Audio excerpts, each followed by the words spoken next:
What is up, guys? Welcome back to the Montana Method podcast one more time. As always, your host, Nelson Rodriguez Jr., author, creator of Montana Method. Today, a very special guest, Miss Maureen Shea, former world champion boxer. You know, I'm a fight fan, so I love having fighters on. Her story's pretty cool.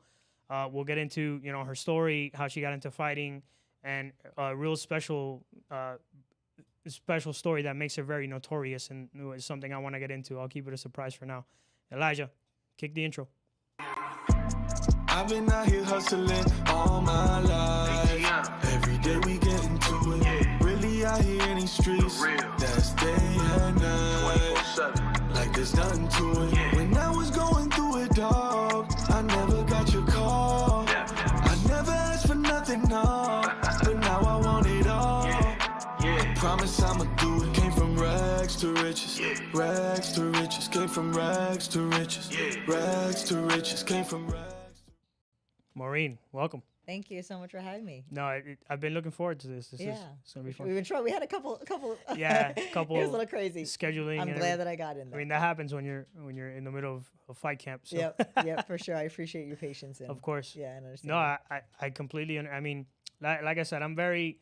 I told you before, I'm a fight fan, so I appreciate what you guys put yourselves through in a fight camp and training. So when you were telling me, no, I have training and I was like, no, hey, listen. Yeah. And I'm such like, I like to follow through. I'm such like, that's just my character. Like I'm a person that sticks to my word. So it was hard for me to I'm like, no, sometimes you got to move things around, but I appreciate you understanding. Of course.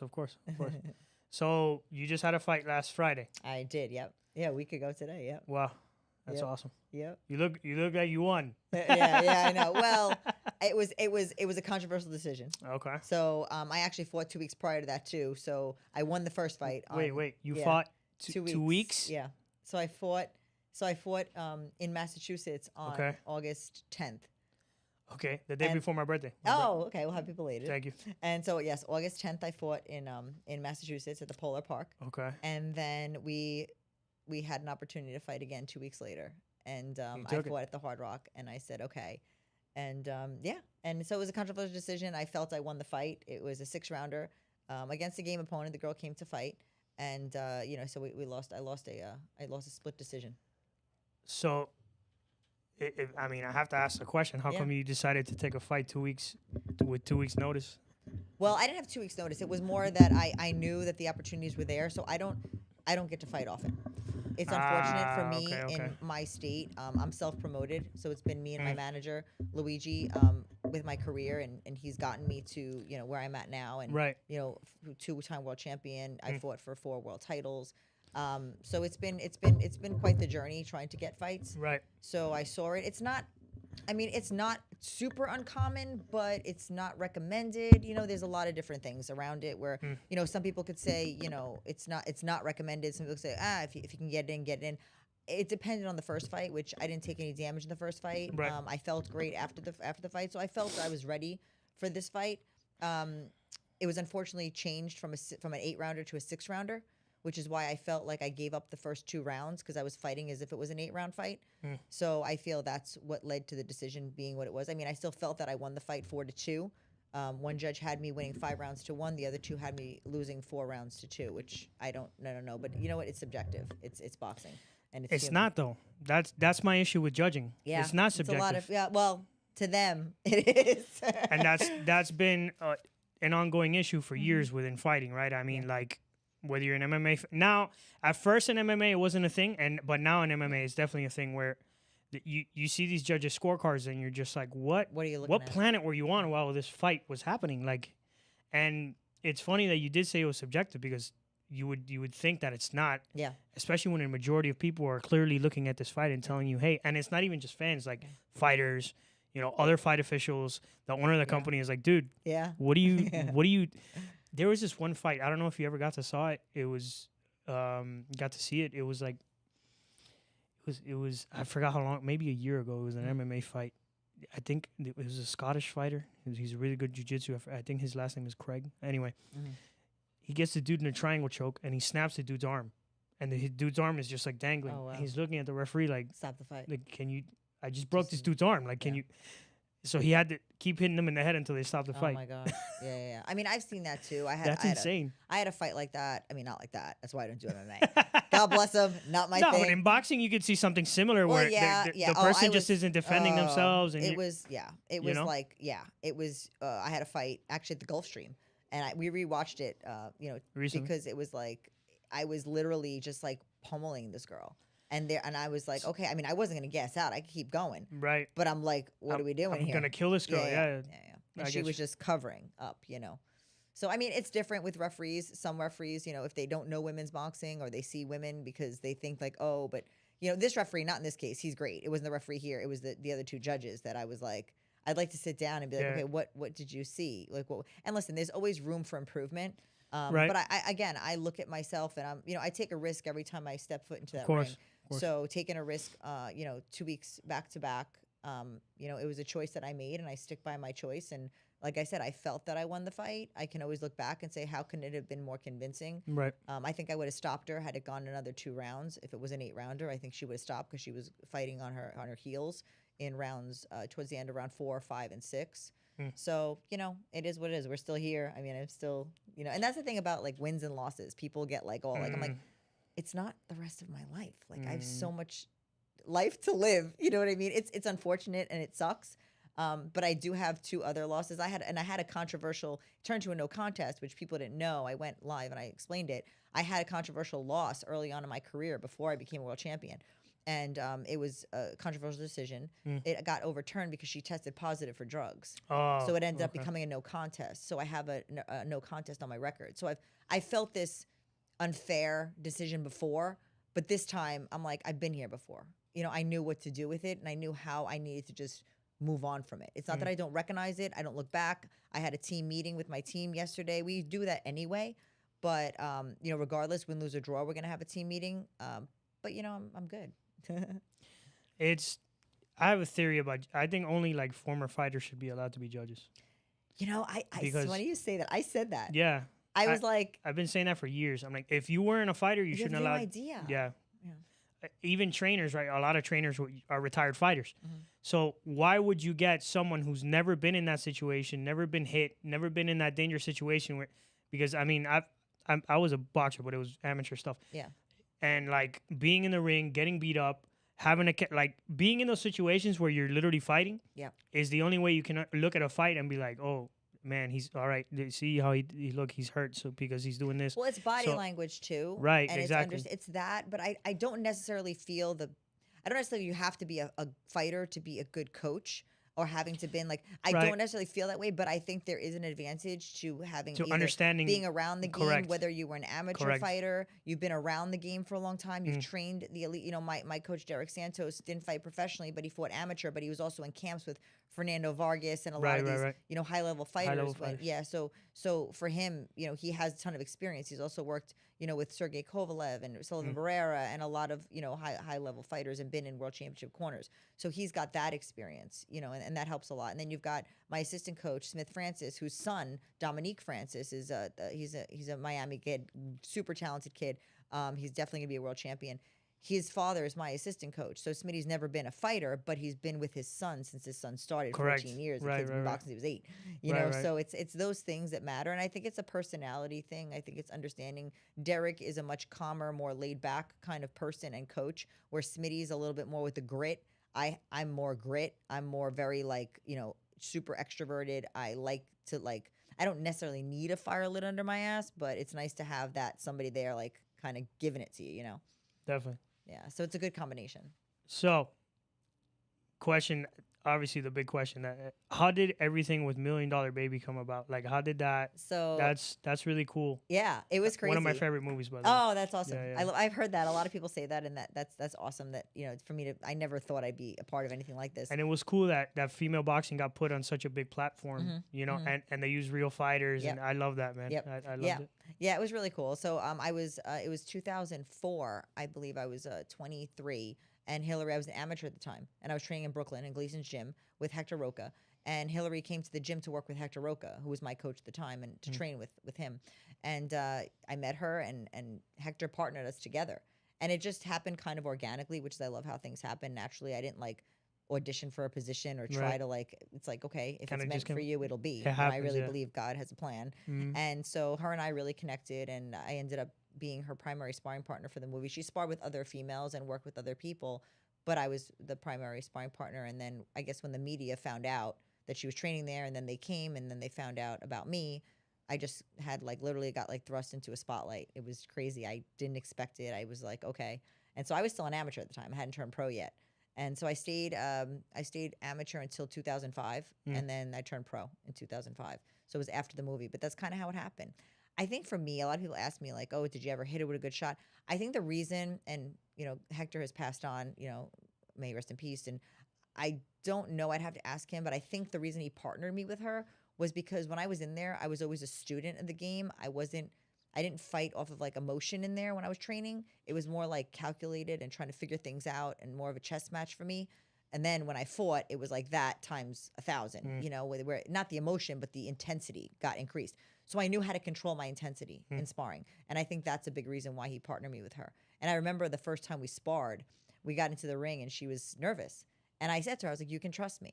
And I think it took her time because listen, God bless her, because that's a huge thing to step into a ring with another female, a young girl. You don't know what's going to happen. An actual fighter. Yeah. I don't know how I would have felt being like that, not wanting to be a boxer, like knowing that I'm an actress, doing this. I give her a lot of credit, and it meant a lot to me that she trusted me because she could. But I think she knew that. I've always been interested to find out. Like, I know actors always talk about how they actually train and do real things for like John Brenthal always like putting himself in military situations for his military, and then Sylvester Stallone did all that boxing. Yeah. So in your specific situation, how real or like choreographed, like what was the ratio you would say in that movie, that, or at least from what you saw, like what? Oh, she was committed. She lived the life of a fighter. She took the train to the gym. She came in. She was there early. She worked her tail off. She, it wasn't anything Hollywood about her. That's what I think I appreciated the most. It wasn't like she showed up. She was married to Chad Lowe at the time. And I remember Chad came in with a video camera. I didn't know it was him behind the camera. And she came in and she's like, hey, Maureen. She came up, she started talking to me. And then all of a sudden, Chad removed the camera and it was Chad Lowe. It was super authentic and genuine. And I think it was just really cool because you gotta understand, fighters we have our own little egos, and it's like, oh, everybody walks into a boxing gym.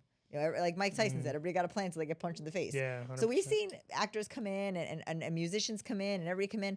But I think that's why Hollywood respects boxing so much. I'm sure, the Sylvester Stallone movies had a lot to do with it. But I think the real fighters, the real boxers, and the real combat sport athletes, they really respect it because not many people can do what we do. It's a very small percentage in the world of people, let alone females. Very small percentage that are able to do this. And I feel blessed, I feel honored, and I'm grateful.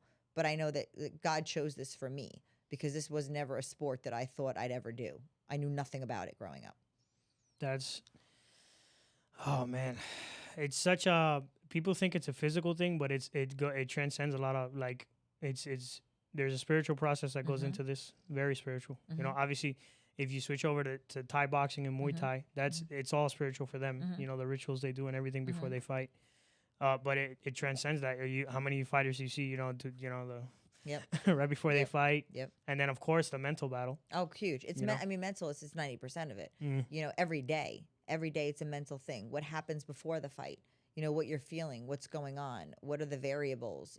Everything from your from the moment you wake up till the minute you go to sleep. And there were some situations even in my fight, that weren't quite in this last fight, that weren't quite aligned, that definitely could have been better. And now we know, and we're like, okay, and there's some things that are out of our control, a lot of variables that are out of our control. And I've been through that already in a lot of fights, win, lose, or draw. I've had situations, there was, when I fought for my IBF world title at the Forum on Shane Mosley's, I was a co-feature to Shane Mosley in Mayorga too. Cool. And with that fight, I remember I had my wallet stolen in the hotel before I got to the fight. So when I got to the fight and they asked me for my license, you're like, I was like, where's my wallet? And immediately, where does you know what I mean? So there's like little things. I'm not saying anything can affect you. And it was like, oh, you got to be mentally tough. Like, yeah, I was mentally tough. I went in, I fought. It was a draw. I wouldn't say that's why it was a draw. I'm just saying that like everything needs to be aligned. You got to just make sure that you can do whatever you're in control of, but you're also like, okay, I have to let this go. So the fight that I had in Massachusetts, the day before we left, I had to drop my dog off at the emergency room. And he was not well. And so I'm out in Massachusetts. I got there on a Wednesday. I dropped him off Tuesday night. And I was talking to the doctor, and she's like, well, if you take him back home, we could release him, and then we're going to have to bring him back. And, and I'm like, well, I leave tomorrow. So I left him there. And the whole time I was in Massachusetts, he was not supposed to survive. Like, they didn't think he was going to survive. And I don't have kids. He's my kid. You know what I mean? He's my baby. He's been with me for 5 years. And his name's Chorizo. He's adorable with a mohawk, 8.5-pound oxypoo. And it was so hard for me because I had to, like, talk to doctors while I'm out there. And it got to a point on Thursday where I was like, I told my coaches, I said, listen, I'm going to let you know I don't want to be here right now. But I know I need to be here right now, but I need you to know where I'm at mentally. It's very important as a fighter, as a person, just to be self-aware and to be able to not lie to yourself and be honest with yourself. And communicate with the people around you.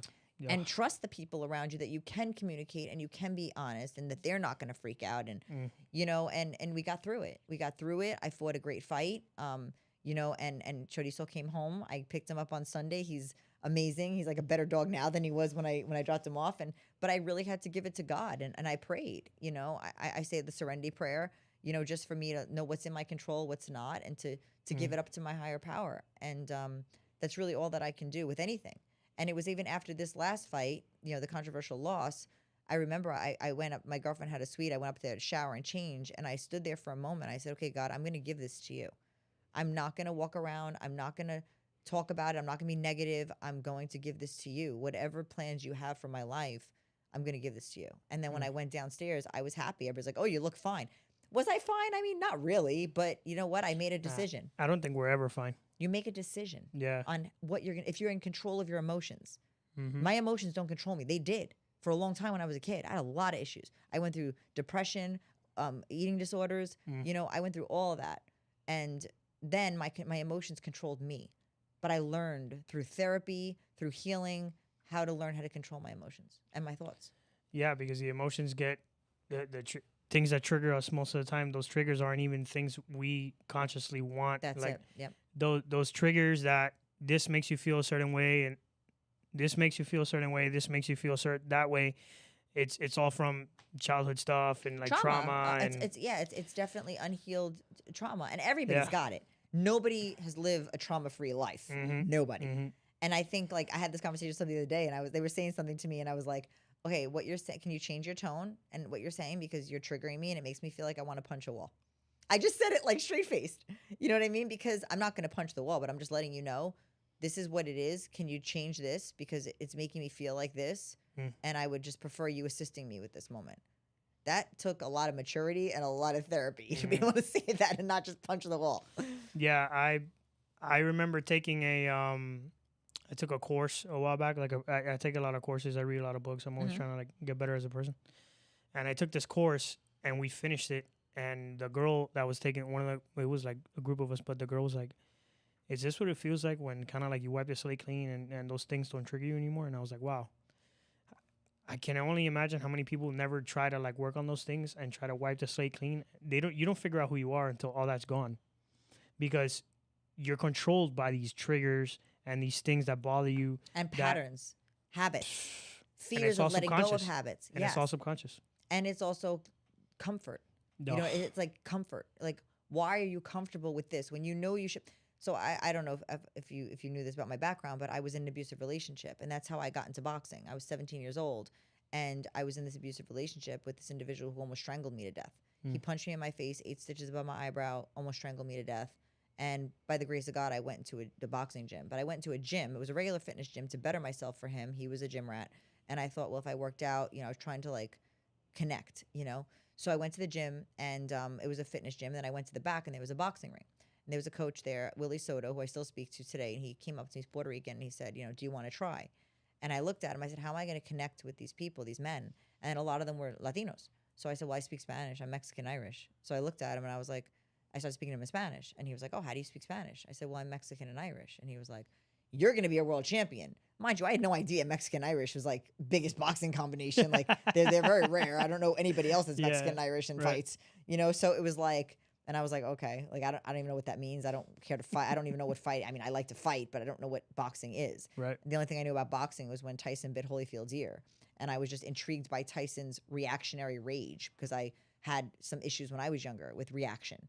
So I was like, oh, what is this? Like, why do you do that? And I was fascinated more with the psychology of it than the actual sport until I found the sport and I realized I loved the sport and I loved what it was doing for me and what it was teaching me because it's unapologetic. And I felt like it taught me It's things. pure truth. Yeah. And it taught me things my parents couldn't. And it really surrounded me around, you know, a different type of environment, an environment that I created too, but I had the control as far as who I wanted on my team. And then I was able to like move. You know, I didn't know I was loyal to a fault in the beginning because I didn't think that I was worth anything. You know, back then, remember, female boxing in 1998 wasn't what it is today. Yeah. You know, and that's the other thing. I'm 43 years old. People don't know, like, I'm 43. I've been doing this for 26 years. You look great for your Thank age. you. Thank you. Yes, it's definitely self-care and definitely mom's genetics. 'Cause my mother's 80 and she looks amazing. Amazing. Yeah. No, and then on top of that, you're a boxer, so you would expect to have like, you know. Oh no, my nose is crooked for sure. I definitely need a new nose. I definitely need, and I can 20% breathing capacity out of this nostril. So I definitely need. But obviously, you can't get that until I appreciate you're it. welcome. Yeah. You can't get that surgery until you finish. No, I'm I'm done. assuming, Yeah, because if not, you'll break your nose again, and It's it's like no, and it's a lot of money. So I'm not gonna spend that money to just go and just do it again. Yeah, I'm not that vain. I'm good. That's I'm good funny. with what it is. At least there's a reason. I say I'm a boxer. That's why Right. my nose looks like. It's not like I just look like this, and I just don't want to fix it. But guys, we're gonna take a quick commercial break. We'll be right back. Alrighty, guys, taking a quick break from the podcast to bring you a word from our sponsor, Christian J. DePaz. Appreciate him for coming through. He offers a phenomenal service. Guys, you know I'm a big promoter of entrepreneurship, owning a company, starting a business, doing your own thing, and chasing your own dreams. But as the old saying goes, it takes money to make money. So I'm going to tell you a little bit about Christian J. DePaz and what he does. He gets funding for new and startup businesses. Christian, tell us a little bit about it. Thank you so much, bro, course, for the opportunity to come inside your podcast and help more entrepreneurs start their own business or scale their current businesses. So what we do here at Secure Funding is that we'll help you acquire anywhere between $50,000 to $150,000 at 0% interest rate business credit, so that you can once again start or scale your current business. So if you come here from our good friend Nelson, there's no other you're coming from the Montana Method Podcast, and we'll take extra good care of you. With that being said, brother, thank you so much for bringing us on. Of course. What are you waiting for, guys? Click the link in the bio. So, interesting question for a professional boxer. yes. Your opinion on Jake Paul?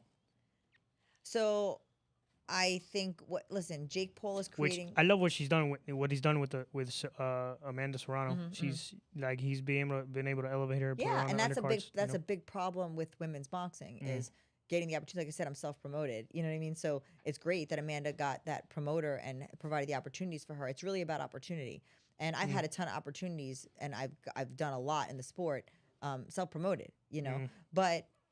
So Jake Paul, I have a huge amount of respect for him as a businessman and what he's doing. He's bringing something new to the sport. You know, there's other promoters that have done it. I mean, I know Eddie Hearn was trying to bring in something new to the sport, where you had like, you know, you had like the older generation promoters like Bob Arum and Don King and then Golden Boy when Oscar came on the scene. I remember when he started his promotional company. You know, it's always gonna be something fresh, which I think is always what boxing needs.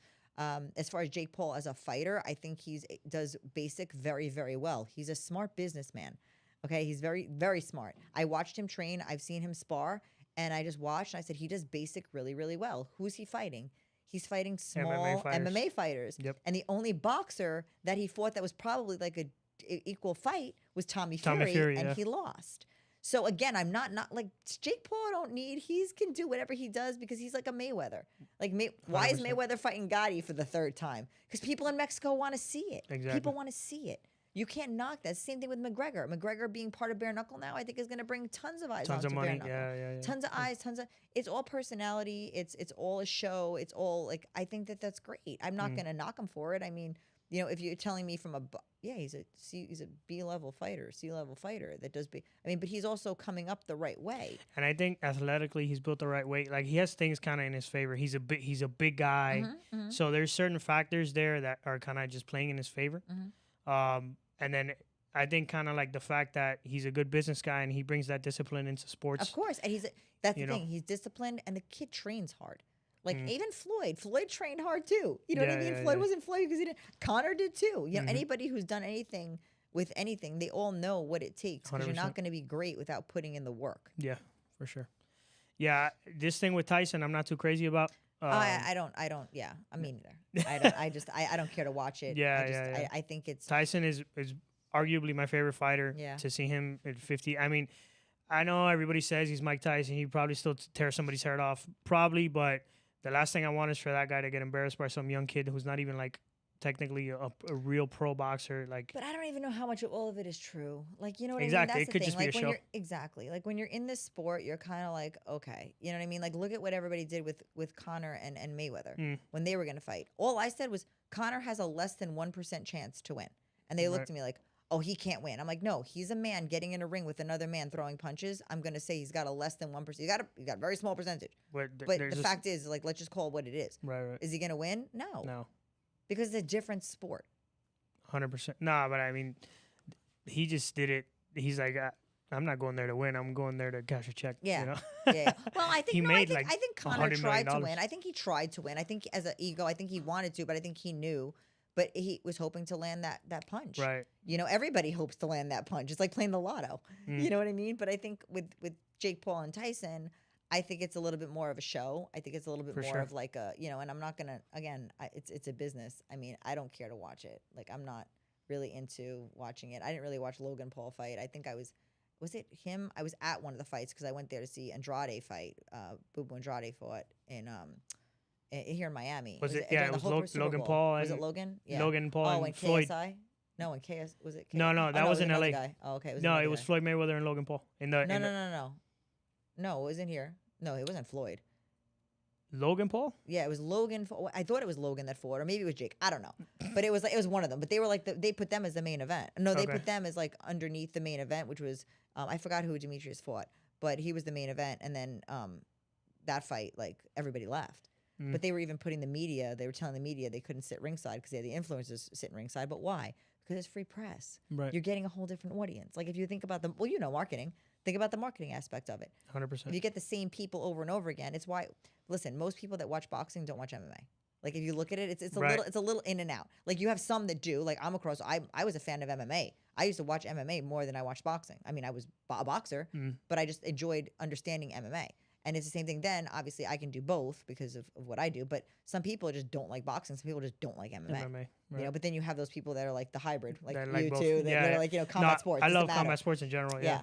Yeah, definitely. I think that there's a difference. But I think with it's similar, like with the influencer boxing, it's just different. You know, it bothers me, and Vanessa and I have talked about this, where it's like you're getting these. It's like trash. It's like it's hard. It's hard to say that. I'm a fight purist, so Yeah. I don't like it. But it's not even. It's more like you see some of these females going in there, and it's sexualization. It's sexualizing, and it's very hard for me with that. Where I believe in sharing your femininity, but for me, I had to hide my femininity when I came into the sport. People would ask me like, "Oh, are you gay? Oh, are you like, why are you doing this?" Like they didn't understand because back then it was different. And I'm like, why can I not be who I am and still be a fighter? Because I don't look like a fighter. I don't. You know what I mean? It didn't make sense. But now, obviously, Ronda Rousey was huge. What Dana did with Ronda was huge for women's boxing and the feminine side of women's boxing. But now I feel like it's gotten to the extreme where we're like, why are our body painted away in? Like, it's just me. This is just my opinion. I'm just like, whoa. And I was like, oh, well, that's what sells. And I'm like, all right, well, I'm not going to do that because it's just not who I am. And I'm going to stay true to who I am, which I'm not going to judge those girls doing it. I don't understand sometimes why we're over-sexualizing and then why with this misfits like I've always said that Conor McGregor coming into fighting period has always changed it because now people feel that they have to play into that character in order to sell their fights. Yes. And it doesn't matter if it's MMA or boxing. Yes. And then traditionally, obviously, boxing has always had like that kind of like flashy. Yep. So you got those characters, but Conor McGregor took it over the top to where everybody feels like they have to act that way in order to sell fight. And to be honest, that's what people kind of like. They do like the trash talking and they do like the back and forth and the throwing the bottles and they like all that stuff. But as a fight purist, I don't really like. It's cool to see and whatever. It's entertaining, but at the end of the day, I'm there to watch the fight. Exactly. I want to see the fight. Like, can you fight? Like, shut up. Like, enough. And then it's not a coincidence that most of those guys who they fight and they get their ass kicked. Yeah. It's just like it's like the law of nature. I really think it's like Yeah. the more you talk, the less you're gonna back it up. I've never been like I'm a truth speaker. I'm not really a shit talker. You know, I'm more like, okay, if you have a question, you want to like have a debate, and you want to. Have you ever had like a chick try to intimidate you? At a Oh weigh-in? yeah, at weigh-ins, I had a girl in my face, And and then you just I beat the laughed. shit out of her? Yeah, I stopped her, but I just laughed. It was just funny. It Oh was. my God. I remember it was at a weigh-in, and it was in Oxnard, and we're facing off, and she's like, I don't even know what she was saying. I couldn't That's so understand her. funny. And I just looked at her. I just started I'm gonna laughing. beat the fuck out of you tomorrow, bro. I just thought it was so funny. But like, yeah, but it's like, okay, like that's how you feel. But then, you know, I kind of always liked the shock value. I've always been like this since I was younger. I always loved the shock value. You know, I said things I shouldn't have said when I was younger. Right, of because I course. love the shock value, you know. But in fighting, I loved it when I would go to weigh-ins before people knew who I was, and they'd look at me and be like, oh, like, what's this girl Who's gonna this girl? do? Yeah. And I remember I was always a smaller, petite, you know, and then I just go in there and they were like, oh my God, you can fight. And I was like, thank you. Like, I always knew I could, but it was cool when people were like shocked. You know, it was that like I said, that's what I liked. That's funny. Yeah, I still kind of feel like that. Now I'm 43 doing it, and I'm still kind of like, what? Even like fighting 2 fights back to back. I mean, was it the smartest thing to do? You know, I don't know. But hey, I did it. Who else is doing it at my age and looks as good as I do doing it? You know what I Right. mean? So you gotta give me some credit. Not that I need the credit. I'm doing it because I want to, not because I need to. So, I've never had a female fighter on, and I've always wanted to ask this question. Weight cuts are terrible for men, right? Like Yeah. they're brutal on men. Okay. They must be worse for women, right? Not me. Not really. Let me tell you something. It's all about discipline. It's all about knowing your body. It's all about discipline. I Interesting. can only speak for myself. I've never had a brutal weight cut. Do you always try to stay the same weight, like in between fights? I stay when you're- healthy. Hmm. I have my nutritionist is my best friend. She's a diet coach. She's not even a nutritionist. She's my best friend, Melissa, and we've been together since 2014. And we work on having a healthier relationship with food. So I have eating disorders. I was a compulsive eater and I was anorexic. So I had a horrible relationship with food my whole life. And I went up to 180 pounds and I went down and up and down my whole life because I was just, you know, just hurting myself. And I just wasn't happy, and it started with self-worth and all that. And, you know, coming from the abusive relationship and dealing with, you know, clinical depression. And so I've learned to have a healthier relationship with food. And she helped me a lot with that. I went to Overeaters Anonymous. I did 90 meetings in 90 days. I went for help. And I went in therapy, and I now have this great relationship with food where I understand my body. I understand my metabolic needs. I know how not to punish myself. And, you know, it's been really easy. And this was actually the first fight in Massachusetts. I chose, the contract weight was 122. I chose to come in at 119 because I wanted to see how I felt. Wow. And my weight was kind of naturally going there. I was walking around the camp at 128. So I was like, well, I of course I always asked her and Jose Rojas, who's my strength and conditioning coach, you know, and he understands all, and he's a weight cut specialist as well, so he's worked with a ton of UFC fighters. And I said, well, what do you think? And he's like, no, you're fine. I do, you know, I've done the DEXA scan, I've done the InBody to see where my hydration is, and I know how much water I drink a day, how much, you know, what I'm eating, my carbs, all that stuff. So we did that then, and I weighed in at 119, which I could have made 118. Then this fight, I said, okay, what's the weight? And it was 118 for me. I mean, we got the opponent last minute. She came in heavier, but I made the 118 mark, and I didn't struggle. It wasn't hard, and I don't think it was because I fought back to back. Like right now, I'm on a. So this is the whole thing. People need to understand purposes of food. So right now, I'm more keto right now because it supports brain health and brain function. So high fat right now. I don't really need the carbs. I'm not working out for the next 2 weeks. So this morning I was 124.6 pounds. I check my weight. I want to see where my weight goes. When I got into fight night, my weight was 124.8. You know, that's just, I see where my weight goes. I don't force anything. I don't force feed myself. I do everything kind of like within knowing and connecting with your body. So right now I got my carbs low, you know, because I really don't need them. I'm going for 3-mile walks in the morning. You know, I've already done that back to back 2 days. I like to stay moving. I'm going to start doing mobility. You know, but I have to go see my physical therapist today. And the recovery for me at my age is huge. I think it's good. It's important for anybody at any age. But I think the recovery, the nutrition, the hydration, if you can get to any young fighter, like if you can really hone in on that and getting that correct at a young age, you're going to have longevity and safety in the career. You're going to be safe, you know, in boxing. And I mean, for me, you got to look at examples like Tom Brady. You know, like he's big on nutrition and for that longevity factor is just taking care of yourself. But it's not even just for sport; it's for the rest of your life, because people need to remember there's life after boxing, and boxing is one of the most. And MMA, I mean, you know, I have a huge amount of respect for MMA fighters. I mean, the injuries, the manipulation of the joints, like the training regimen that they're on I mean, they have like 3 a days. Yeah. You know, I'm doing 2 a days, maybe 3 times a week, but I'm normally doing 1 a day. Right. And I know, you know, my camps and how they are, but the recovery for MMA fighters is I mean, but they all know. They know what they have to do. And I have cold plunges. I have a breath coach. I have a sports psychologist that I work with, Tony Ricci, and those things are important for me. You know, everybody has what they need for their recovery.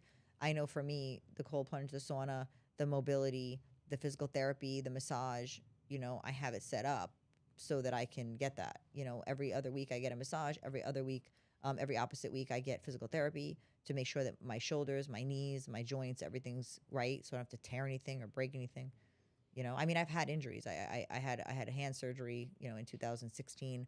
You know, so that must have been a rough one for a boxer, huh? Very hard. Very, very, very hard. But I came back 100%. I was told I'd never box again by one of the top hand surgeons in the country. I hid it back then because I didn't want anybody knowing about it, because it's like, you know, I had to go through that for me. Right. When you go to a doctor and he's at USC and he works with all the football players and everybody, and he's like, with this injury, you'll never box again. I looked at him, I laughed, and he just looked at me. He's like, no, I'm very serious. Then he went on to explain. I started crying. And I'm like, it wasn't just a normal hand injury. It was like, it was a little more intricate than that. And I just looked at him, and I remember I was like, but again, I gave it to God. Again, you know, I just said, you know what? I can't deal with this. All I can do is what's next. So you just take the steps. I did occupational therapy. I did hypnosis. I went through, you know, things that I had to do for me. I'm not saying what I do isn't going to work for everybody. Yeah, you know what I mean? Like, that's it. I just give, and that's what I do when I do motivational speaking and I speak to people, I mentor. I try to say, listen, this is what worked for me. You know, maybe you can apply some of it, what works for you, or just look within yourself and figure out what you need and give yourself what you need, you know, and trust yourself. Because I think coming from an abusive background, coming from, you know, depression and eating disorders, I struggled with the self-belief and the self-worth for a long time. Would you say that boxing taught you more, it's like a road of like self-discovery? It teaches you a lot about yourself? That's a perfect way to say it. I love that. A road to self-discovery. Absolutely. I always say, I came into boxing as a broken woman, and boxing was the architect that rebuilt me. It literally, I get the chills. It literally, I could cry. Like, I get emotional because I've been doing this for more than half my life. And I look today, I don't regret anything I went through in my life. Like, look at where I am today, and the people that I have around me, and people that have touched my lives, and people's lives that I've touched. It's through boxing. And how can I hate? I mean, there was a time where I hated the sport. I realized it was the business that was making me hate the sport. I'm like, you don't hate the sport, you hate the business. There's a difference. That's such a shame. You got to be able to separate the two. Yeah. Because trust me, it's shitty. You know what I mean? 100%. But I had to stop and say, wait, like, really go down to the root of what you're doing. And you have to, like, strip away all the trauma, all the negative self-talk, all the bullshit that your brain starts to create, and what 100%. You're absorbing from social media, from, you know, maybe toxic people around you that other people's opinions you need to remove, you know, and things you hear and see and whatever, and that own stinking thinking. You know, when you do that and you just sit with it and you're just like, okay, like, I get up every morning and I like who I am. I go to bed every night and I like who I am. I feel good about who I am. And I get up every morning and I love that I get to live the life that I get to live. You know what I mean? It's not always perfect, but you know what? I'm grateful because there was a time where I had my life in somebody else's hands, and I said, God, if it's my time, take me. And I'm still here, so there must be a reason. Purpose-driven life, there's nothing like it, right? Yep. Guys, we're going to hear from our second sponsor. We'll be right back. Ladies and gentlemen, the familiar voice of your host, Nelson Rodriguez Jr., taking a quick detour to talk to you about the best jewelry shop on the internet, Gus Villa Jewelry. Let's be honest here, guys. Jewelers in Miami are super shady sometimes. I've even been ripped off once or twice by one of these self-proclaimed alchemists that ended up being these weirdos who sell you a bunch of stuff that make your neck and your fingers turn black. Let me tell you, after I met my boy, Gus Villa, he elevated my bling game. The Gus Villa team, these guys are more than just jewelers. These guys are magicians. positions, turning metal and stone into your next head turner. Trust me, these pieces shine so much you can see them from outer space. Head over to GusVillageJewelry.com, and because you're a Monty, that's right, part of the Montana Method crew, you can use the promo code Montana to snatch 5% off your order. You don't just get hooked up with some shine, you get to have some dough in your pocket. Double whammy. So guys, what are you waiting for? Elevate your jewelry game. Show the world what you got. You got some style, you got some bling, you're all blinged up. Come on back after you do that. We've got more Montana Method madness waiting for you. Now back to the podcast. The reason I know fighting is like a path to self-discovery is because, like, you know, I did some amateur stuff, and I remember getting popped in the face. Like, I'm in this fight. It's like the third round.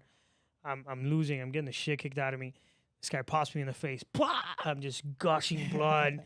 And then no one can tell, but I'm crying. I'm like, because I'm like frustrated. Well, think about all the emotions in that moment. Yes. And pain, physical, mental, emotional. It's like so much. Yeah. So I'm sitting there and I'm like crying and I'm covering my face so nobody sees my eyes. Instead of covering my nose so I stop bloating, I'm like doing this. Ego. That's all right. It's normal. You know, it's. And then in that moment, I'm like, all right, what are you going to do? Like, you got a choice to make here. The conversation. Yeah. The conversation. Yeah. The conversations that you have with yourself before, during, after Bro. are, I tell people, I'm like, it's meditative. It's like, really it's is. like such a deep moment time with stops. self. Yeah. And you're like, what the, and I remember like even the last fight, I was like, my coach was talking to me in the corner and I'm trying to like, and I'm coming out and I'm like, you know, like it was just so much going on, and you have these conversations with yourself. You know what I mean? Even before when you're walking out, you know, like all these things that really have a lot of impact and influence on, you know, what happens in there. 100%. But I think, you know, I have a similar story. When I first started boxing and they put me to spar with a female for the first time, I was 17, 18 years old, and I never sparred a female. It was always the guys like playing with me, and I was like 100 and like, I don't know, 15 pounds. I was tiny. And the girl, she threw a left hook at my jaw. And all I knew was 1-2 slip. I didn't know much. And this girl was a Golden Glove fighter. I had no idea what that meant. And she was smaller than me. And I'm thinking like, oh, I'm going to handle this girl. She's smaller than me, whatever. Holy crap. I got humbled really young, really, really early. And she hit me with a left hook. I thought I broke my jaw.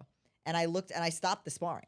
And I was like, Wait. I don't know if I want to do this. But you get tested. 100%. Nobody walks in there and is like, oh, I can take everything. Like, bullshit. No. You can't. Like, Definitely not. you know, and you got to be real with yourself. I remember I went home, I cried. I cry when I'm frustrated, and I was frustrated. I cried. I came back the next day. It was a Saturday. The next day I showed up. Nobody was in the gym in the morning. I was there hitting that bag, figuring it out. You know what I mean? And I think that's what I knew. I had that spirit to continue. 100%. You know, and I've always been told I had a fighter's spirit and things like that. I think anything, I really can say now at 43 that I think anything that I decided to do in my life, whether it was boxing or anything else, I have a fighting spirit. So I think I'd do well in anything, you know, but I feel like the way that my life is going and the way, and there's so much more to my life, you know what I mean, that's going to happen after boxing or in the next, you know, couple months, you know, so it's, and boxing is still a big part of it. You know, we're looking at we have another fight date already scheduled, and I'll start camp in October, and I'm like, okay, like you got to go with, you know, I'm going where it's going to go, you know, and I love it. I'm enjoying it. But I'm just like learning a lot. But again, you got to just not let the noise. It's the noise. And you know, it's your noise and it's the world's noise. And it's really filtering the noise. And if you don't have a healthy foundation and have healthy people around you and a healthy approach to your life, like what it is for you, you like to read, you're reading, you're always doing self-discovery, self-development, that's your filter. That filters out the crap. Everybody has their filter. For me, you know, I'm very much, I go to the Lord. You know, Jesus Christ is my Lord and Savior, and I go to the Lord, and I'm just like, that's my filter. It comes from that. You know, everybody has their stuff that's their filter, and it helps them just, you know, thrive and survive in this world. Yeah, that's a good way to put it. For me, whenever I try to find good ideas because you could stay up all night and not think of a good idea, right? So I'm always externally looking for good ideas and good ways of thinking and good things to implement in my life. So that's going back to fighting. That it is that mechanism I use to like kind of recalibrate myself, like not compare myself to other people, but like, all right, how good is this? Is this good? Is this bad? And then it's competitive, but in a good way, like competing with myself. Yeah, you know what I mean. I feel the same way. I feel like I was never really good at team sports. Yeah, because you know what I mean. Like I'm more of an individualistic person. Yeah. I love people and I love being around people, but I played softball, basketball, soccer, and I just didn't. You know, gymnastics I loved, and I loved tennis and boxing. You know, tennis I really didn't do too much. I mean, I'm from the Bronx, so we don't. I mean, we had some tennis, but it wasn't really, it wasn't really big on tennis. But so I think it was more like the boxing. I think that was a big part of it. That individualistic, and it's like really all about you. You have a team, but it's really you in there. That's cool. Yeah. How the hell did your parents meet? Oh Mexican, my gosh. Irish, huh? Yeah. So is that great? That's a great question. So my dad lived in the Bronx. My mom lived in Queens. My mom was born here, but she didn't speak English until later, like she was a little bit older. Right. But my grandparents, so my grandfather joined the Navy in the United States to become a citizen. And he joined the Navy. And then my grandmother was in Mexico and he brought her over. And they were young. And then they had my mom, and my mom's an identical twin. And they had my other aunt 16 years younger than my mom. So they were in the Queens. My dad lived in the Bronx. My dad, super into like cars, super handy, built things, real guy's guy, had motorcycles, cars, boats, all that. And he used to tell the story. He passed, but he told the story that he bumped his head one day. He was working on his car, and his friend Fran was across the street, his neighbor. And he got up and he said, "Hey, Fran, you got any pictures of any pretty girls?" And she came over and she's like, "Yeah." And she had a picture, and there was like 7 of her girlfriends in the picture. Mind you, my mom is in the picture with her identical twin. He pointed at my mom and he said, "I want to meet her. I want to make her my wife." It's no joke. And then they met and they dated for 7 years. They'd never been with anybody else. They'd only been with each other physically, And they ended up actually going to church. And the priest opened up his book and he said, "Here, I got a date in November. You guys can get married." And they got married. And they met. My mom was 16 when she met my dad. Yep. Man, that's crazy. And then were they together until your dad passed? Yep. To this day, I mean, yeah, my Holy dad shit. my dad passed. They were, really I think it was cool. like 56 years, 50 or 60, almost 60 years. Yeah. And my dad was a retired NYPD detective. Were they? and Did they have a good relationship? Like Yeah. when Yeah. you were, it was like a good household. It was Yes. like a wholesome family. Very much so. My father was bipolar. Okay. My dad was diagnosed when I was 2. So yes, we were a very good family. Like we traveled. My mom worked for the airlines, so I speak fluent Spanish. It was my first language when I was little.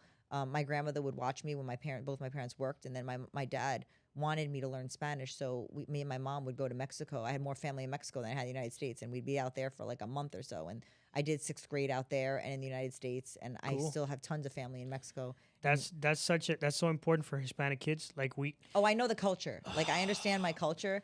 I always love. I mean, listen, both Irish. Even though I didn't get to go to Ireland. I love my Irish roots. Like I understand the history of the Protestants and the Catholics and what went on in the war and the famine and everything that went on in Ireland and then even in Mexico. And I think it's so important. But I always felt so proud. And it was interesting because I had a young fighter. I didn't know this, but he said to me in the gym, like, "You're so proud to be Mexican." And he was like, a lot of us don't like to say that we're Mexican because of how they got treated in America. And this was back then. And I didn't know any. I was like, I didn't know how obviously they came from Mexico. And, and I'm like, how you get treated? Like, I wasn't raised. Like, my dad was like, he treated everybody like fair. My dad was a good man, and my mom the same way. They were always looking to help people and things like that. I mean, I came from an amazing family. My father, it was very hard being raised with a bipolar dad because my dad was emotionally unavailable. And I think that may have led me to end up in an abusive relationship. My father never hit my mother. I didn't have violence in my family. My father, I got the strap. My father was old school. You know what I mean? My brother's 10 years older than me. So my dad was, my dad passed, he was 80. So my dad was born in, 41? And I was born in 81. So there's 40, my dad was 40, Big year difference. whatever, when he had me. So that's that's a big one. So I was raised extremely old school. My brother's 53. So, I think that benefited me a lot. I didn't have cable, no Nintendo. We didn't have play in the dirt. Speak when you're spoken to, do what you're told when you're told. And I'm grateful. I think I'm the woman I am today because of how my father raised me. And my mom's still with us. My mother's my best friend, and she's always around. Like I love my mother. I was best friends with both my grandfathers. They were both my dad. I never met my grandfathers. Well, my grandfather was born in. My dad's dad was born in 41. My mom's dad was born in 44. Oh wow! So they're old, Old school, and I yeah. grew up around all their siblings, all my tía abuelos, my aunts, my grandaunts, and my granduncles. What are you? Are you Cuban? Or are you Cuban? oh, Cuban? Yeah, Okay, Cuban on both sides. Oh, okay. That's why I was saying, like, it's so important for Hispanic kids to learn Spanish because there's so many Cuban parents that come here, and then I see the kid that doesn't speak, and I'm like, what are you doing? He has such a disadvantage in life now, like, Yeah. you know. Now, yeah. that's why it was so cool to see that you're Mexican Irish and you speak Spanish. Yeah, You weren't even, you're like half Hispanic and you still spoke Yep. Spanish, so that's really cool. And then they look at me and they're like, I'm like, no, yo hablo español. Perfectamente yo hablo español. El acento se me cambia a veces, pero cuando voy a México, se me pega el acento. Right, cuando right. estoy en México. You guys sing, you know. Yeah. Yo canto. Yeah. Oh, yeah. And then I lived in Oxnard. I lived in Oxnard in Ventura County, Okay. Oxnard and Ventura in California. And I loved it. I went there. I was like, I was around. So when I was younger, I was raised around Puerto Ricans and Dominicans. I was Right, raised right. around Mexicans. And I'm super light skinned. Everybody's Right, like, no, right, my right. family, they're all light skinned, light eyes. So if you see my family, you're like, oh, my mother looks Italian. You know what I mean? Like, Right. and they don't understand that. So my family's from where Canelo's from Guadalajara. Mm. So I was redhead. I was born with I was very orange when I was born, and I had freckles and super white. And then I was like, Super Irish. yes, super Irish, but very Mexican as well. And it was, but I felt like I was like a circus monkey, you know, because they'd be like, oh, speak Spanish, Maureen. Look, Maureen speaks Spanish. Look, a little redhead with the freckles that speaks Spanish, and I wouldn't speak it. That's funny. So my mother was nervous because she was like, no, she speaks it. And people were like, you sure? Because she don't speak. But it was in the United States. I didn't want to speak it. Mm. But when I was in Mexico, I mean, I was literally put in a room full of Mexicans and I had to figure, I don't remember learning it. I just learned it. Right. And then when I went to school and I took Spanish, I just knew. I wasn't, but then I had to understand grammar and spelling and things like With that. me, it was a bit different. First off, living in Miami, that's like, the Cuban capital of the Automatic, world. of course. Uh-huh. So everyone speaks Spanish. Mhm. No one in my Spanish speaks English. I go to the Publix, everyone speaks Spanish. I go to the gas station, everyone speaks. So it's just like, it's the language. Yeah, you know? You can survive. You survive in Miami if you don't Yeah, speak Spanish. 100%. I actually remember my earliest memories were speaking Spanish. Oh, you know? wow. So I remember learning English later. Like, I remember I was maybe 4 or 5 when I knew both languages. Oh, wow. So it's funny to me. And even like when I have internal thoughts, I'll have them in Spanish, you know? Yes. So that's funny you say that. So when I was trained in Spanish. So I used to box in Spanish. Mm. Then I was trained by a Panamanian coach in Hector Roca and Gleason's, and he trained me in Spanish. And then I went to California and I was trained by Haas, Joseph Janik, and then he was in English, and I had to like change my thinking. It was just so interesting. Oh, actually, it was terrific. Eros Gist, who I trained with in Jersey after I left Hector, and it was like that. I was like, wait, because you don't realize it until like you're doing it, and I'm like, oh my gosh, I'm like, wait, I got to change my language in my brain. That's so cool. Yeah. And then not to mention, the Hispanic culture in boxing itself, the Mexicans, Puerto Ricans, Cubans. I fought in Mexico. Gosh, I want to say like 10 times. I won my first world title in Mexico and in Los Mochis in Sinaloa. Mm. Man, I'll tell you, man, it's like Sinaloa, huh? Oh my God. Oh yeah. Oh, exactly. That's crazy. And I'm from Guadalajara. My family's from Guadalajara, Right, so that right. was a little interesting. But yeah, in Los Mochis, that's where I won my first world title. But I fought in Colima, in Cabo, in Sinaloa, in Baja, in Tijuana, and I mean I fought a handful of times out there. And man, the Mexican fans are just amazing. It's just a different energy. Mm. Listen, I love fighting in the United States. Don't get me wrong, but when you fight in Mexico, were you like fighting flat-footed and no, I never No. really fought. I danced salsa, so No, I, but I you're never in really, Mexico, No, you but know, I know, you're but I like, can. But I'm a guerrera. Like Right, I right. fight. But I, I mean, maybe the last fight I probably stood a little too long when like I kind of fought a little too. I didn't need to stand there and fight because I'm a boxer. I'm a boxer puncher, but I'm a boxer. You know what I mean? Right, Like I right. move and I have great footwork. And so, but I always have. But then when I was in Mexico, I would sometimes get caught up in the fight because the energy is just, and I'm Mexican. and you're in Mexico and you're fighting, so it's like, all right, maybe I gotta. They were always good fights, and let me tell you, the toughest girls I ever fought were in Mexico, and they were like, but you know what? God bless them. Like they were fighting for so much, and they always put on a good fight. But the fans respected. They didn't care.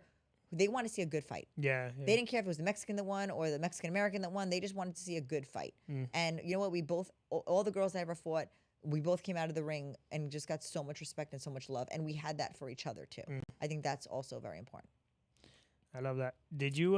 There's a, I don't know if it's still on Netflix, but I watched a series on Netflix called Fight World. You ever heard of it? No. So Frank Grillo, the actor. Okay, I know you Frank. familiar? Yeah. Mhm.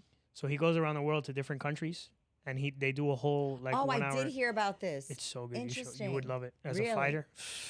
As a fight fan, I watched it, and it was so beautiful to watch. Oh, really? And the first episode is in Mexico. Oh, that's So, great. dude, they go into this whole, and then Frank Grillo's like, man, you know what's funny?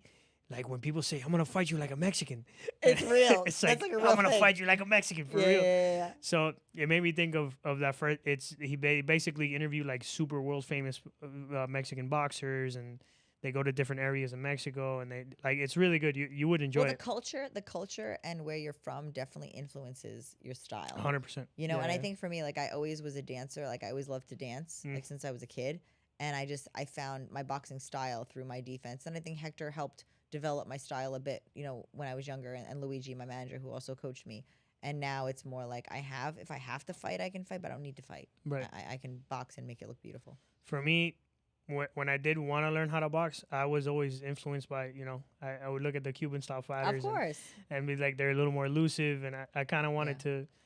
So I would mix in the fact that I was like a bigger kid and had a little power, but then I was like, oh, work the jab, you know, jab, they jab, the Cubans jab. Yep. Yep. No, great Cuban fighters. Yeah, I mean, yeah. it's just great. Like Latinos, like of all, you know, of every you know, every country has such beautiful styles, and you can just see what, you know. There's a Cuban style, you know what I mean. Then there's the Mexican style. And there's a Puerto Rican style, you know. Yeah, I love that. Maureen, this has been amazing. Thank you. I appreciate you coming all Thank this you. way in this very dark weather. It's Miami. I'm like, Definitely. man, when was the last time I was in Miami? Well, here no, we are. I'm glad that I'm here. No, Yeah. I'm glad that I came down. It was worth it. Thank Yeah. you so much. If you're not in fight camp or something, whenever we'll grab lunch or Yeah, something. for sure. Let me know. Yeah, Sounds good. absolutely. So Maureen, I always ask 3 questions before I wrap up. Okay. So first question, what inspires you? I mean, that's a tough question. You know, life inspires me. Mm. Life and people inspire me. Just being able to live the life that I live and give back and connect, that inspires me. Connection. I like that. There's beauty in like experiencing life alone in certain moments, but then if it wasn't for relationships and like the people around you, what is life, right? Yeah, 100%. And sharing Yeah. it. Mm. I think for me with boxing, you know, it's funny. I sold a ton of tickets to the Hard Rock last weekend, and I had some people come out, and guess what? They're not fans of boxing. They're fans of me. And I get to bring them into boxing to have them experience I love that. boxing. You know what I mean? And I'm like, what better gift to give than provide them with an experience of a sport that has given me so much. Mm. And taken so much, but it's given me more than it's taken. You know, you gotta sacrifice. It's always a it. give and take. If Yeah, it's yeah. worthwhile, you gotta sacrifice something, right? Yep. You gotta give up. There's this image on Instagram I see all the time. It's like Jesus, and he's got this little. He's like has his hands out, Oh, and his he's got w- the big teddy Yep, bear behind love him. it, love it, But he's love it. asking the little girl like, no, you have to give me trust what you me, have. trust you me. know, and it's true. Like in order, think about it. If your hands are full, you don't have the capacity to hold more. So you have to let go of what you have in Yeah, order that's to receive. And that's so hard for people to do, to let go. Man.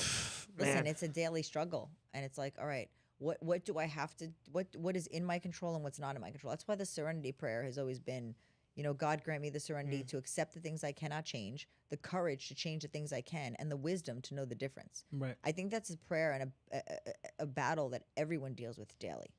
100%. Yeah. I couldn't agree more. And it sets you, when I say that prayer and I say it to myself, it's like I'm telling myself, like, this is what you need to do. But do it. Second question. What's next for you? Fight in December. That's what we're looking at right now. Where? So looks like the Hard Rock. Nice. So we're coming back. So, you know, I'm just going to right now take a break next week, relax, you know, I'll get back into the gym and, you know, we'll take it from there. That's what it's looking like. Do you battle with like time off? Is that a thing? It used to be for me, yes. It's so funny. My physical therapist, Christiana Marin, I'm going to go see her after this. And I had to go see, I went and saw my orthopedic surgeon just to check out everything, make sure everything was cool. And he's like, you know what? I want you to take the next 2 weeks off. He goes, just do nothing. Just don't, you know, just relax. And I'm like, okay. And then I told Christiana and she's like, yes, no ifs, ands, or buts. I'm like, no. I know. I'm like, trust me, I know. Because she's like, you just fought 2 fights back to back. Like, I'm a very high energy person and I like to be active. My mom's 80 and she swam 8 laps this morning. Wow. She walks. We had a barbecue at my friend's beach house and my mom was there before me and she was swimming laps in the pool, 80 years old. So we have that. But I went for my walk and I'm okay. Just not, it's good. It's good for me just to be still sometimes. And I'll do my mobility stuff and things, but I don't mind taking a break from boxing. I mean, I don't mind when I know how important it is because I need to get that hunger back. You know, right now, if you told me I had to go to the gym tomorrow, I'd be like, nah. But I listen to myself. Every day I ask myself, like, I said this to somebody, like, why am I still doing this? So every day I have to ask myself, like, why are you doing this? And if it's like, do you still enjoy it? And the answer is yes. Right. Then I show up. I go. I mean, I always show up, but if I'm in fight camp, obviously I know I have my why. Right. But when I'm not in fight camp and I'm staying at the shape, but it's really, I have camps now. It's different at my level, like, and my experience, it's like I go into the gym when I have fight camps, and I need like an 8-week camp to get myself ready again. Right. But I'll stay in, I'll do strength and conditioning, I'll do my mobility work, things like that, just to keep my body primed and, off camp ready. For the most part, humanity doesn't train enough. So if I run into somebody who trains too much, it's like, all right, you're the exception. Yeah. And I'll never say no. I just like to be active. But I just started to learn how to walk because and you can ask my best friend. She was like, everybody was always trying to get me just to walk. I'm like, no, I got to run. But I walk. Now I'm okay walking and I feel good walking. I watched this podcast, Modern Wisdom. I don't know if you've heard of it. It's really good. The host, Chris Williams, had said something that was like, wow. He said 99% of people's problems can be resolved with 3 things: a slow glass of water, a long walk, a few deep breaths. I was going to say breathing has to be. That's been, Avi Greenberg, he's my breath coach. And man, he does seminars all over the world. And he studied under Wim Hof. And man, he's helped me so much with my breathing. He's really in the corner. I never get tired. Like just really focusing on my breath and being present in the moment and really just like being still. And even my sleep at night, it really helps me go to sleep at night. I'll play one of our recorded sessions and I'll just start my breath work and then just go right into my sleep. Are you one of those who like the mouth tape? Yeah. I've done the mouth tape, the hostage tape. I've used the mouth tape. Do you feel difference? Oh yeah. I mean, I do, Really? but I don't really, my mouth isn't open when I sleep. I mean, I could put it on, I don't put it on, but I do nasal breathing. I mean, it was something I used to train with Phil Daru and he did a lot of nasal breathing with us. So I learned the importance of nasal breathing on my runs. I did stadiums like that and things, and I learned how to control my breath through nasal breathing. So I found it very important and it's very valuable. Awesome. Last question. How do you want to be remembered? Just that that's a great question. I guess just that I made people smile and inspired people, that people were inspired and they smiled, and maybe I could make their life a little easier. Just the people that had it hard or people that just needed an extra kick in the ass, that I did it in a nice way. So I think that's really, and I think that's what my dad wanted to be remembered for too, was just that he helped people and he inspired people and he loved people. And that's, I'm an eternal optimist. Like I always try to give people the benefit of the doubt. I love big and I love people. I think everybody's genuinely good. They're born good. Like look at babies. You can't look at a baby and be like, oh, that baby's bad. Yeah. And it's just this Doesn't world exist. and life. And I just feel like everybody still has that piece of good in them. And I just 100%. hope that they can bring that out, and that's what the world needs too. Yeah. I mean, the world can't get enough positivity, and what's crazy? Last night, I had this feeling and I told myself to do this in the middle of the night and I didn't understand it. The thought just came to me. I'm like, and I just told myself to do this. And it makes sense now because now I have something to talk about. In the middle of the night, I had a really bad nightmare. I don't even remember what it was. And I woke up and I had no breath. Like, Oh, wow. And then I was like, yo, just relax. Just put out a vibration of love right now. You're good. I love whatever's trying to do this to me. I love you, bro. Wow. Wow. And immediately, Felt peace. I fell asleep within 30 seconds. Well, when And I woke up and I'm like, why'd you tell yourself to do that? Like, it wasn't even a person. that was like subconscious. Oh. Yeah. It was weird. I literally said, bro, just love this. Whatever this is, love this, bro. It's cool. You're good, man. Don't worry. Nothing's happening. Because anger brings resistance. Yeah, and I feel like when you really like, and you feel love in your heart, you don't, there's no barriers. There's nothing trying to hurt you. It's okay. Like, it's peace. Well, it's like, when they say, like, whether it's relationships or whether it's whatever, detach with love. It's so much, it's hard, but it's so much. That's what real love is. When you detach with love and like, you're just like, you know what, this is just not where I'm supposed to be right now, but I don't hate anybody. It's hard, because we think like, oh, if we love, like that's where we're supposed to be, but it's a different kind of love. Unconditional love, right? Exactly. For yourself first and foremost. We got to love It's ourselves. a hard one for a lot of people. You can't love yourself. You can't love anybody else. It's impossible. And I learned that because there were times where I didn't love myself. And that's why I think I was working on that my whole life, because I didn't get married, I didn't have kids, and it's not that I didn't want to. I just was working on me. It took a long time and a lot of work for me to get to where I am today. And I'm not done, but I love the life I live every day, because I know, you know, there's so much more to my story, you know, that obviously we don't have time to share, but like I know less is more. And I've had a lot and I've had nothing or very little. And I've been afraid and I've been alone and I've been like thought I was going to die, wanted to kill myself. But, you know, when you've been to those places, you're just like, man, to be where I am right now, to be able to sit here with you and talk the way that I'm talking and feel the way that I feel in my body, in my skin, in my soul, in my mind, there's nothing a better gift to live than this kind of life. Maureen, this was awesome. Thank you. We definitely got to do this again. 100%. Yeah, for sure. Yeah. Absolutely. After the next one. Alrighty, guys. Another episode of Montana Method Podcast. Special guest Maureen Shea. Appreciate you guys tuning in. Push it to the limit. The world is yours. If you're not chasing a dream, life is meaningless, guys. Catch you on the next one. Say goodnight to the bad guy. I've been out here hustling all my life. Every day we get into it. Really out here in these streets. That's day and night. Like there's nothing to it. When I was going through it, dog, I never got your call. I never asked for nothing, no. But now I want it all. I promise I'ma do it. Came from rags to riches. Rags to riches. Came from rags to riches. Rags to riches. Came from rags.